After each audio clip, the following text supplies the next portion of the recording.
कि कोई इस खूबसूरत हॉल में काव्यमय साहित्यिक मंच की संगोष्ठी या जो आप इसे नाम दे दें, अलंकारिक नाम दे दें, तो इनके बीच में उपस्थित हमारे अधिकारी साथी, इनको छोड़ के जितने भी हैं, चाहे एज की मैं परवाह नहीं करता, सभी विद्वान कवित्री, एज की मैं बात, सबको मेरा सामूहिक नमस्कार। जब मैं चल रहा था यहाँ, मैंने मैडम से बड़े ही सरलता में पूछा, क्षेत्राधिकारी मैडम से, कि मैडम पढ़े लिखे काव्य साहित्यिक मंच में ये हमारे एसडीएम और सीओ का क्या काम?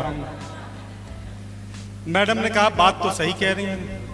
फिर लगभग 15 मिनट यहाँ लगा, और मैं ईमानदारी की बात कर रहा हूँ कि जितनी देर यहाँ बैठा हूँ कुछ हमने देखिए नोट भी किए हैं। तो आज पहली बार परीक्षाओं में तो नहीं, खास करके प्रतियोगी परीक्षाओं में तो नहीं, आपके यहाँ बोलने के लिए नकल का सहारा लेके इधर की उधर की जोड़ के गांठ के, और जैसे होता है कि आप मंदिर जाओ तो मंदिर की कुछ आध्यात्मिक चेतना आप में आ जाती है, जहाँ आप वहाँ जाओ जो हरिवंश राय बच्चन जी की जो महत्वपूर्ण है एक बड़ी रचना है मधुशाला, वहाँ जाएं तो एक अलग तरह का एक सबाब और सुरूर आ जाता है। धामपुर की धरती है, सब निर्णायक मंडल लोग भी खुश हो रहे हैं जहाँ मैं इशारा कर रहा हूँ, तो शाम का समय भी हो रहा है, तो जहाँ आप जाएंगे वहाँ की अच्छी चीज़ें आपको आ जाएंगी। तो मैं यहाँ रहा वही 15-20 मिनट, और रास्ते के 10 मिनट के आधार पे मैं आपको कहना चाह रहा हूँ कि देखिए साहित्यिक मंच, उसके पहले लिखा हुआ काव्य में साहित्य गद्य और पद्य दोनों को मिलके बनता है। गद्य और पद्य में भी अगर विश्लेषण करें सूक्ष्म रूप से, तो गद्य से अधिक महत्वपूर्ण पद्य रखता है, क्योंकि पद्य में सभी रस है।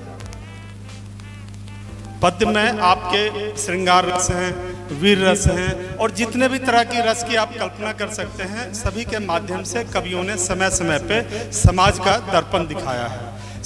कवि निरपेक्ष नहीं होता, कवि कल्पनावादी जरूर होता है, लेकिन समाज से ही सीखता है। और एक विशेष अर्थ में एसडीएम और सीओ भी कवि होते हैं। अब मैं वो विशेष अर्थ आपको व्यवहारिक पहलू पे बताऊंगा। अभी मैम ने अभी पढ़ा था बड़ा अच्छा गाँव के बारे में, जगजीत सिंह की गजल भी मुझे याद आ गई, तमाम चीज याद आ गई, प्रेमचंद जी को भी हमने पढ़ा है, सारी बातें सही हैं, अच्छा लगता है सुनने में। माँ की लोरी और पीपल की डाल, चौपाल, ये सब कुछ है। व्यवहार में क्या ऐसा हो रहा है? क्या हम आप नहीं हैं? मैं जहाँ भी विद्यालयों में जाता हूँ, बिना कहे मैं एक बात जरूर कहता हूँ, जो भी एक बात यहाँ निखर के आई, मैं कहता हूँ बच्चों गर्मी की छुट्टी में नानी के यहाँ जरूर जाने की जिद करना, मामा के यहाँ जाने की जिद जरूर करना, क्योंकि जब वो अपने जाएंगे तो जो समाज में टूटे उनमें सामूहिकता की भावना आएगी। जब ममेरी बहनें, फुफेरी बहनें एक साथ मिलकर करती हैं, आज समाज में क्या है इन्हीं चीज़ों की, तो बाकी चीज़ें तो आप देख लीजिए कि कितने सुंदर वातावरण में हम लोग रह रहे हैं, अलग अलग परिवेश में अलग अलग परिधान भी पहन रहे हैं, सारी चीज़ें स्टैंडर्ड के आ गई हैं। लेकिन कहीं ना कहीं जो हमारा सांस्कृतिकरण है, सांस्कृतिक रूप से जो हमें एक ऊंचाई पे पहुंचना चाहिए, वो ऊंचाई पे नहीं पहुंचे हैं, कहीं ना कहीं किसी क्षेत्र में गिरावट की कमी आ गई। अब मैं आ जाऊं कि हम लोग कैसे कवि बन गए, आप कहेंगे जबरदस्ती कैसे कूद गए भाई, ये तो हमारा क्षेत्र है, पढ़े लिखे लोगों का है, एसडीएम सीओ कैसे आ गया। मैं बता रहा हूं कि जो समाज से आप देखते हैं, सीखते हैं, लिखते हैं और समाज को एक दिशा दिखाते हैं कि ये अचीवमेंट है, ये आदर्श है, ये गोल है। समाज ऐसा हो नहीं पाता, जो खुरदरी धरती है व्यवहारिकता की, उसमें ऐसा हो नहीं पाता है। तो सीआरपीसी, आईपीसी और उसके बाद और भी तमाम पुलिस मेंस रेगुलेशन, और इसको हम लोग छंद बनाते हैं। जिस तरह से आप लोग छंद में पिरोते हैं और कविताओं को करके और अपनी भावना को करते हैं, तो हम लोग भी सरकारी नियम से, अभी मैं समाधान दिवस से आ रहा हूँ, लगभग 100 एप्लीकेशंस आई होंगी, तरह तरह के सभी विभागों के लोग एक साथ आते हैं, कोशिश करते हैं कि किस नियम से इनकी मदद हो, जिस तरह से किस छंद से आप कौन सी कविता की कहाँ कौन सा मुखरा रखेंगे, कौन सा आप नीचे रखेंगे, कौन सा लास्ट में रखेंगे, कौन सा बीच में रखेंगे, कौन सा ओज की बात अभी ये कर रहे थे।